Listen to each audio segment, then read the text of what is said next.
Hey, it's Eleanor. You're listening to episode 460 of Power Presence Position.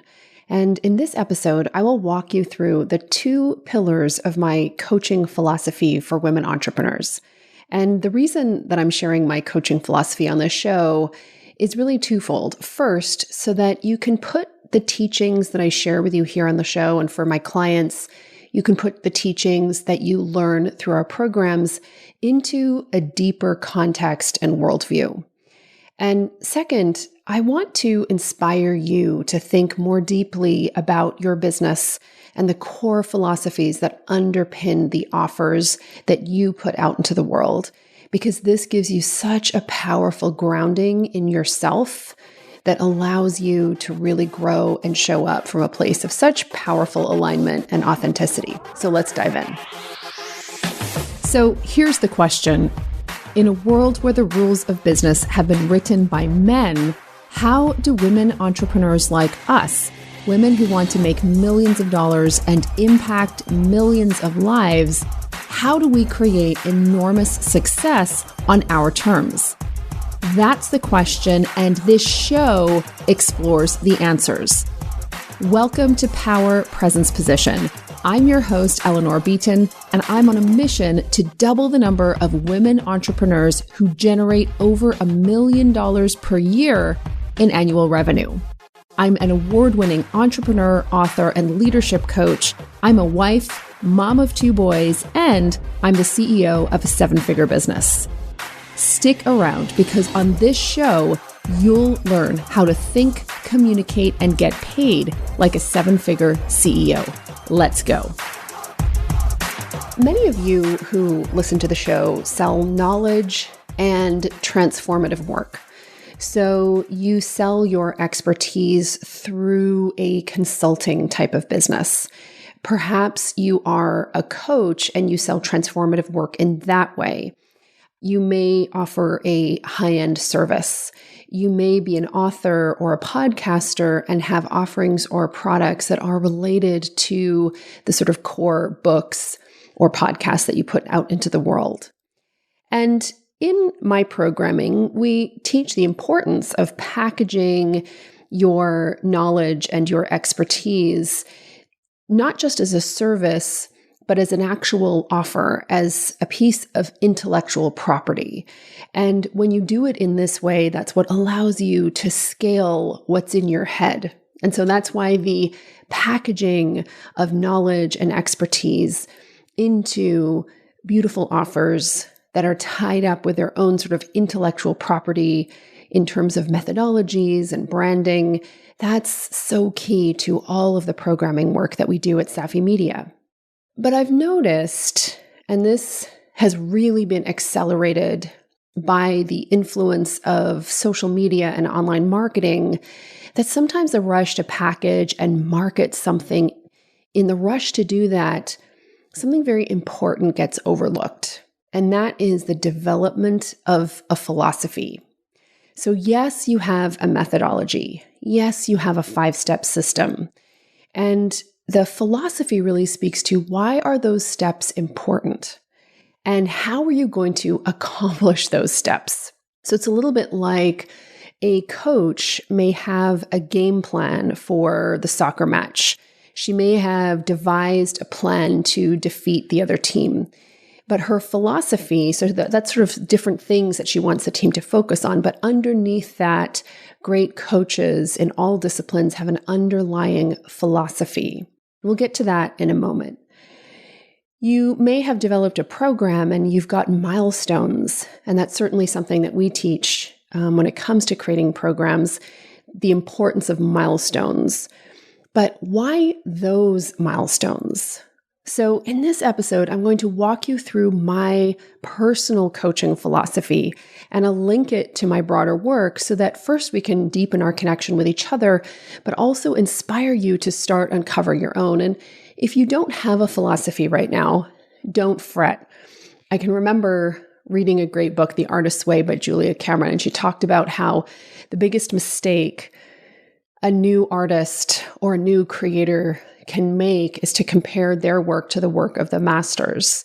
So what I mean is that there is a certain degree of mastery that you attain when you have a philosophy in place. You've got to figure out what that philosophy actually is.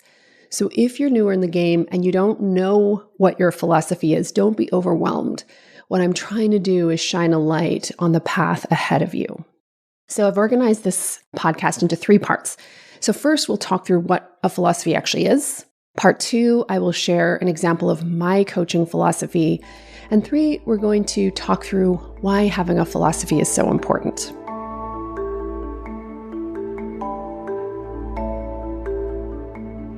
All right, so part 1 is all about what is a philosophy. So in order to kind of define what a philosophy is, I want you to think about a typical knowledge-based business that sells programs and offerings or services that are really packaged into something very specific. And a typical knowledge-based business, ideally, you're going to have a promised land, you're going to have your offers, and then you're going to have a philosophy. So the promised land is really, really key. And the idea of a promised land is, why does your business exist? What is the ultimate destination that you are taking your customers toward? What is the promised land? So if you think about it in Norse mythology, the promised land is Valhalla. In Christian religion and the Christian tradition, the promised land is heaven. In my business, the promised land, the ultimate destination, is a jewel business. If you want to get more detail on what a jewel business is, go to episode 444. It's called, apropos, What is a Jewel Business? But a jewel business really, as I started working with women entrepreneurs, and I saw that for us, money was only one of 3 core metrics that were important in terms of really creating total life success. And so pillar number 1 is cash. Pillar number 2 is influence, the ability to impact the world with your ideas. And the 3rd pillar is autonomy, freedom. And for many women, I actually think that's the most important metric. So cash, influence, and autonomy. And so as I deepened my understanding around that, I realized that I needed to articulate a goal and an end destination, a model of growth that women entrepreneurs could work toward. And so that model of growth is a jewel business. And so a jewel business experiences, it goes by a 30-30-30 model. So 30% year-over-year growth until such time as the founder decides to accelerate or decelerate growth. So if you're doing 100 grand this year, under a jewel business, you'd be going for 130 next year, right? So that's growth, 30% profitability, and then 30% open, unscheduled time for the founder. And when you design your business in such a way to create this, that's what ultimately delivers cash, influence, and autonomy. Okay, so that's the promised land. And again, if you want to more deeply explore what a promised land is and how to find it for yourself, go to episode 413. And if you want to learn more about a jewel business, go to episode 444. So a promised land articulates the where. Your offers articulate the how, right? So, okay, great, Eleanor. So it's all about a jewel business. How do I build a jewel business? And so that's where my offers come into place, the Power, Presence, Position Business Accelerator and the Incubator. And each of those programs has specific milestones that have been carefully put in place over time that we know when you accomplish these milestones and work toward these milestones, you are constructing a business that delivers cash, influence, and autonomy. You are constructing a jewel business. So that's the how, okay? Promised land is the where. The programs or your offers are the how. The philosophy is the way in which you do it.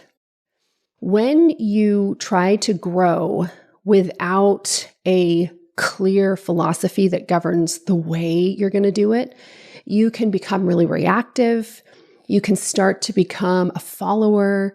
And that's why we see so much sort of copying, ripping off of ideas, and just this sense of reactivity and the sense among so many women entrepreneurs that they just don't feel settled. And if that's you, I understand. It's okay. There's nothing wrong. This is part of how we grow and develop. But honestly, as a business coach, part of my job is to be able to point a way through that. And that's where the philosophy comes into play.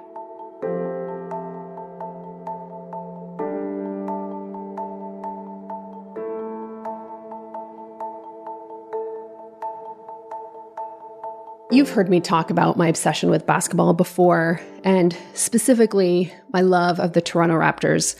And the Toronto Raptors head coach, Nick Nurse, he won Coach of the Year for the NBA last year. And, he has a very clear coaching philosophy, and his coaching philosophy is defense first. So it's a defense first philosophy that for the Raptors organization, defense is more important than offense, that playing good defense is the heart of playing good offense, but defense comes first. And so this defense first philosophy distinguishes how they play the game. It distinguishes who fits inside their organization, right? From the players to the other coaching staff and so on. And I think your philosophy is different from your values. So the sense, you might say that if the Toronto Raptors, if they have a value of teamwork or they have a value of working hard or whatever, the types of boring values that most sports teams have, you could see how there could be an offense first type of player who may completely share those values, but wouldn't work in that organization because he doesn't or she doesn't have the same philosophy. So when you are clear about your philosophy, it really governs. So the promised land is, hey guys, this is where we're going. Your offerings are, hey market, hey potential customers, this is the how I'm going to help you get to that promised land. And your philosophy is, and here's the way we're going to do it together. And that is so helpful, and it provides so much clarity, both for your customers and also for you.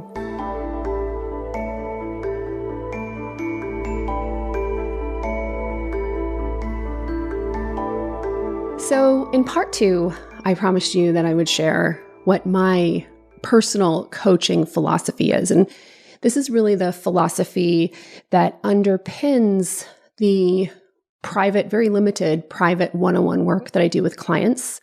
It governs the work that we do and how I work with my coaches inside our programs that we run. And it also actually really governs how we coach to the curriculum that I have created. And also it really sort of governs everything we do in our programming. So my core coaching philosophies that govern all the work that we do are self-efficacy and momentum.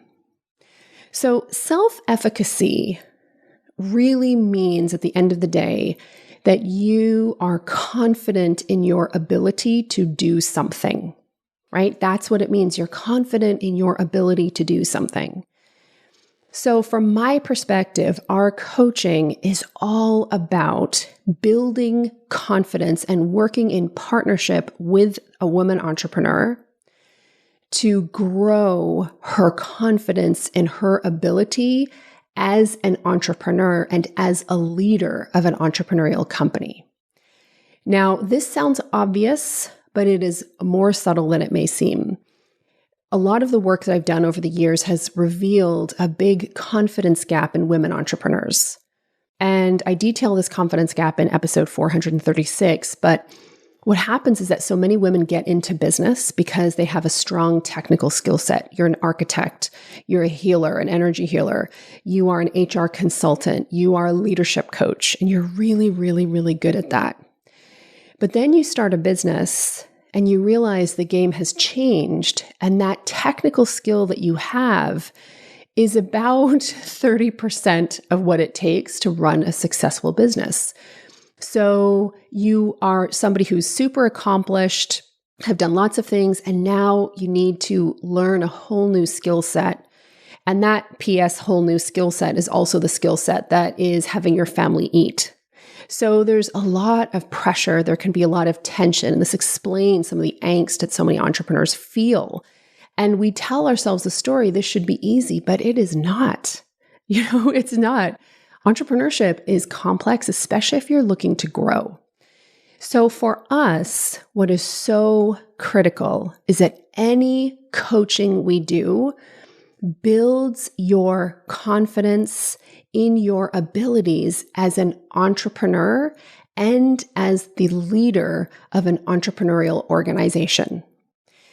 So this is just, absolutely huge. And for me, one of the core things is that, the business world is still a rather patriarchal system.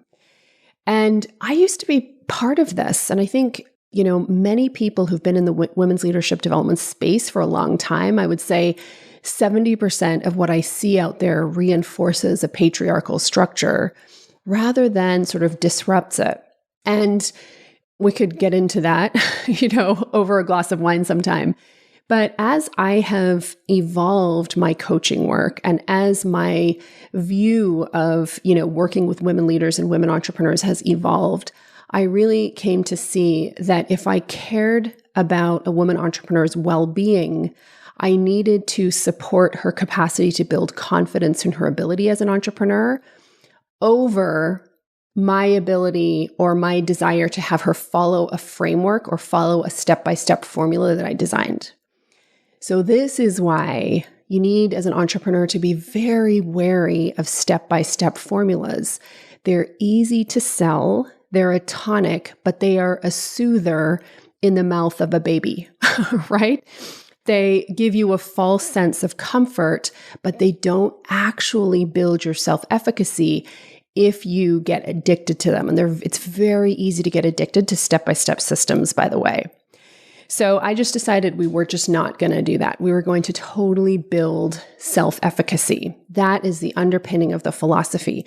So it means that, I can remember one of my clients saying to me, you didn't spoon feed me. You didn't give me a copycat system. You didn't turn me into a mini-me. And I hated you for that because I wouldn't give her a soother, right? I wouldn't give her a soother. I wouldn't give her the step-by-step system that worked perfectly for me. And the reason that I wouldn't do that is because she had to find her way. So we have, it's not a free-for-all, right? We have milestones, all of that, but she had to find her way. So it begs the question, if self-efficacy and building confidence in your entrepreneurial ability, if that's the philosophy, how do you do that, Eleanor? And there's really two pieces to that. The first is the ability to feel safe, and the second is the ability to listen. And this is also, I could rant about this. A lot of times people drone on and on about being in safe spaces, and the most important safe space is the space you have inside yourself, right? The space that you create inside yourself. And again, it's the tonic, it's the soother. If we as women are constantly looking for safe spaces outside ourselves, we'll never be able to create the safe space inside ourselves. So I'm much more concerned about supporting you to create a safe space inside yourself than I am about endlessly searching for safe spaces outside yourself, right? And those are important too, but they are much less interesting to me, and it doesn't fit with self-efficacy. For me, right, it's about supporting you to build self-efficacy in yourself. So how do we do that? Some simple things, not divorcing from the body. If you're tired, go to sleep, right? If you feel fatigued, pay attention, lean in. If you need to pee, go do it. If you're thirsty, get a drink, listen to the body. And when you start listening to the body, what happens is you stop divorcing yourself from yourself and you become a whole person. You start to be able to really trust yourself. And inside a patriarchal system, the problem is that women are really taught to not trust ourselves. And so there's so much I could say about that, but at the heart of it, it's about first building safety first and foremost in yourself. And I think the personal development movement has been taken over by this obsession with building safe spaces outside ourselves, when first and foremost, we need to build safe spaces inside ourselves. So talk to me about that one sometime. So that's the first part. And then the second part is listening only when you feel safe within yourself, only when you really trust yourself. And P.S., if you need to pee and you're holding it because you have back-to-back meetings, that erodes trust in the self in a big way. So go pee. So the second part is listening. And when you trust yourself, that's when you can finally start to hear yourself. And then because you feel safe and secure in yourself, that becomes the place where now you can start taking inspired action. This is where the creativity happens. Most people don't get here, and this is why they copy everybody else and feel a dissatisfaction in the business, and their ideas are regurgitated, versions of other people's ideas. Because of where the heart and seat of creativity truly is, it comes from this deep place of alignment and trust, right? So that's my philosophy of coaching, guys. This is why I really feel that in the business coaching world, the addiction to clear step-by-step systems, it is a false drug. And it can be really intoxicating, but it never really builds self-efficacy and deep confidence in the woman entrepreneur, in her entrepreneurial ability. So she keeps going and getting certified and recertified and all these technical things, but never develops efficacy as an entrepreneur. Okay, so that's part one of my philosophy. When a woman feels safe and she trusts herself, that's when she can hear her deep creativity.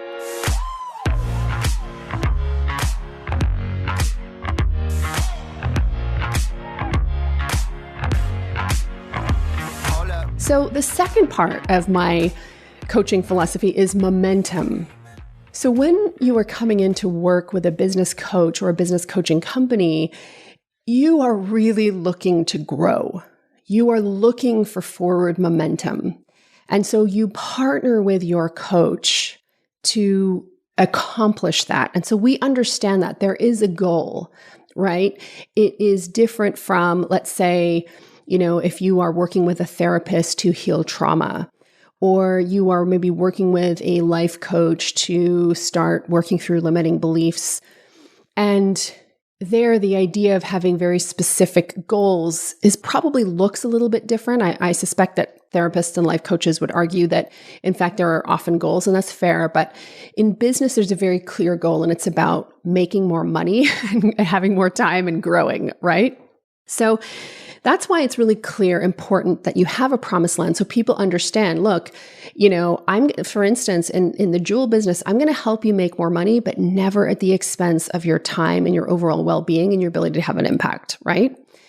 So momentum.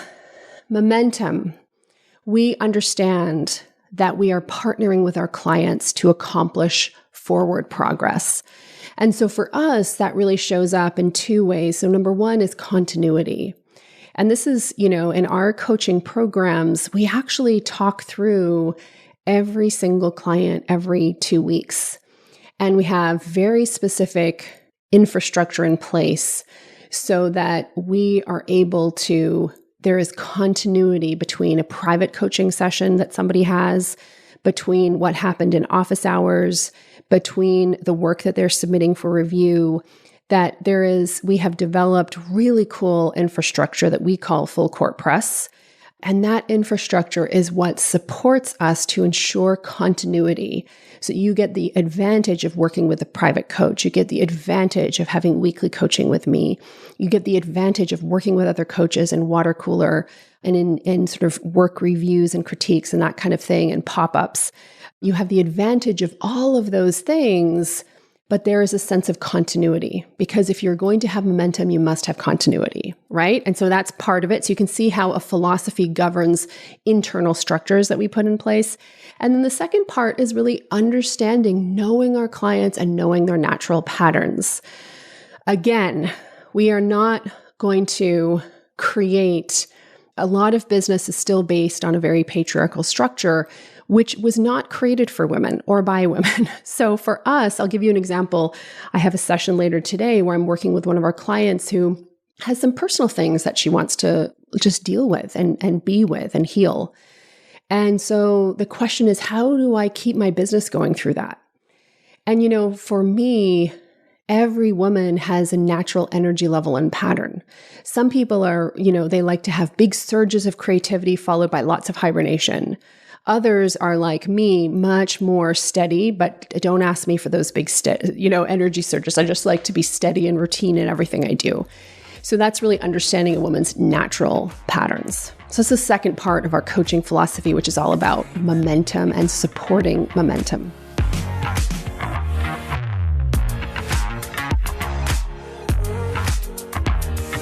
All right. And so the third part of this podcast is why. Why is it so important to have a philosophy? What a philosophy does is it ultimately brings order to your world. And order and clarity is so attractive. It is when your business world is orderly, that's what creates a jewel business, right? It's not that you're able, so many of you are trying to work yourselves through, like you're trying to earn the right to have time. What I'm saying is you create order. And so a philosophy begins to create a tremendous amount of order in the world of your business. And, think about the most beautiful spa where things are taken care of. There's a sense of order in that spa. How amazing is it to go there? Shopping, when the shop owner has clearly thought through what she wants your experience to be when you go into that shop, you're probably going to buy more, first of all, but it's this sense of safety and order. So a philosophy brings a tremendous amount of order, and it also allows you to distinguish yourself. So many of you guys are wanting your logo or your brand colors or your tagline to be the great distinguisher. And if you don't have these underlying philosophies and approaches and deep thinking in place, that is like putting lipstick on a pig, right? I mean, I love pigs. They're smart, but you get what I'm saying, right? Stop trying to put lipstick on a pig and say, there it is. There's my distinguishing factor. I'm going to challenge you to go deeper. And I know that I can say that to you because that's why you started a business. You are deep. You do want to make an impact. And so that ability to go deeper is so critical.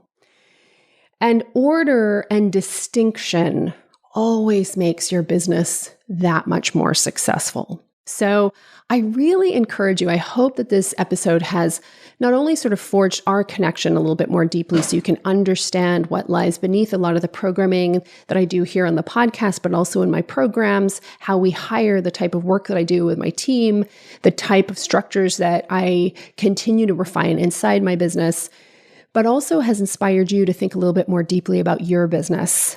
And to me, this is what makes, in addition to the money, in addition to the time, this is what makes running a business just so incredibly satisfying.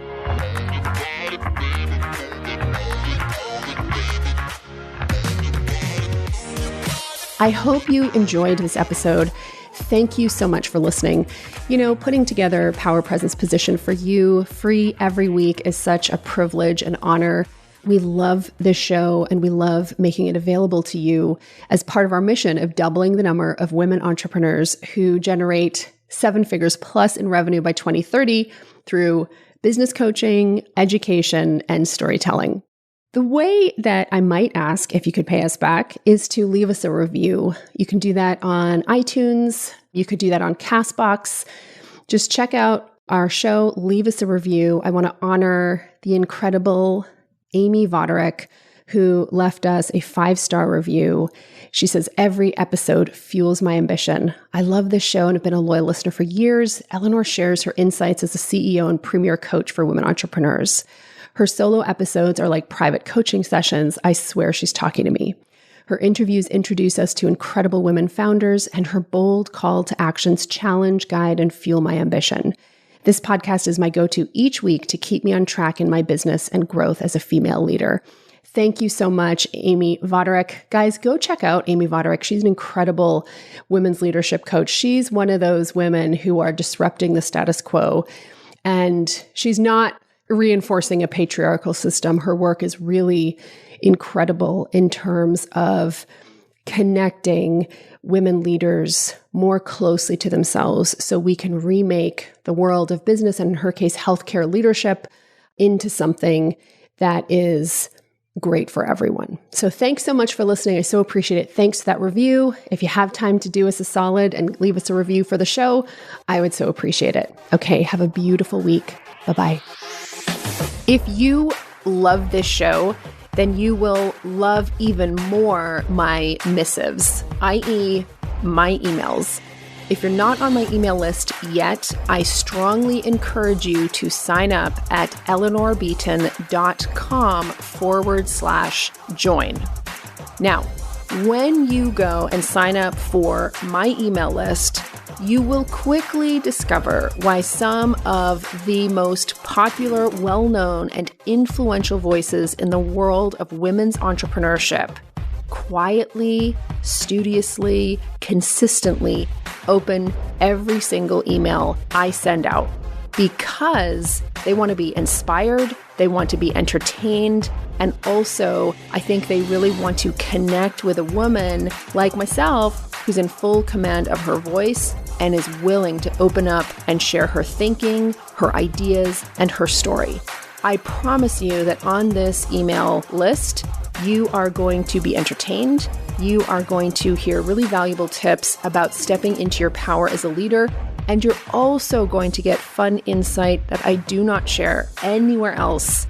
Go to eleanorbeaton.com/join. And I promise you it will be the highlight of your inbox.